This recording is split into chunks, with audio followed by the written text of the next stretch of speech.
Ouais, Bruno Bartocchetti, effectivement, c'est un nouvel an quand même très particulier qui se profile. Comment vous voyez les choses? Est-ce que avec ce couvre-feu, vous avez l'impression que peut-être ça sera finalement un petit peu plus calme parce qu'il y aura quand même a priori moins de gens dans les rues? Ou au contraire, est-ce que vous avez peur que ça exacerbe un petit peu les tensions?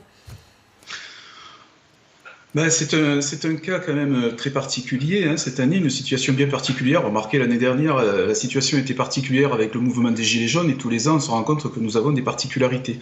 J'espère que l'année prochaine, on ne nous obligera pas à contrôler les carnets de vaccins de chaque citoyen. Donc, on est effectivement très, très sollicité sur beaucoup de sujets et là, nous allons faire de notre mieux avec les moyens que nous avons. Hein. On ne va pas recruter aujourd'hui 200 000 policiers de plus en quelques jours ou en quelques heures, en tout cas, pour être présents dans tous les coins d'une ville. Bien évidemment, nous ne serons pas sur chaque rond-point, nous ne serons pas à chaque coin de rue. Nous allons faire de notre mieux avec beaucoup, beaucoup de concentration, beaucoup de vigilance et puis nous interviendrons sur des missions d'urgence, même si ça fait partie de nos missions, hein, ces rassemblements et ces contrôles. Vous savez, nous allons être sollicités, et les pompiers également seront très sollicités sur beaucoup de sujets, vous vous en doutez, pendant cette nuit de réveillon, et nous allons faire de notre mieux avec les moyens que nous avons, même si nous avons beaucoup de policiers aujourd'hui Et vous qui ne craignez réveillonnent quoi, pas. Bruno Bartocchetti, vous craignez quoi principalement? C'est les soirées clandestines, alcoolisées qui vous effraient ce soir particulièrement? Ou c'est aussi des débordements dans la rue? Qu'est-ce que vous anticipez un peu?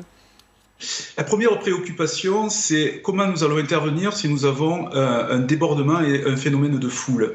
Si vous avez 200, 300 personnes, ça a été vu à Marseille récemment, qui acceptent le contrôle sans difficulté, tout se passera bien.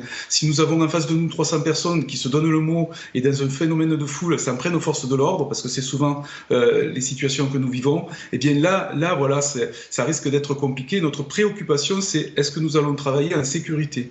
Vous comprenez? C'est ça la préoccupation, parce que lorsque nous allons demander du renfort, nous allons avoir des policiers, des gendarmes qui seront employés sur d'autres missions. Ensuite, nous sommes professionnels, nous encadrerons au mieux les situations d'urgence et nous ferons notre travail.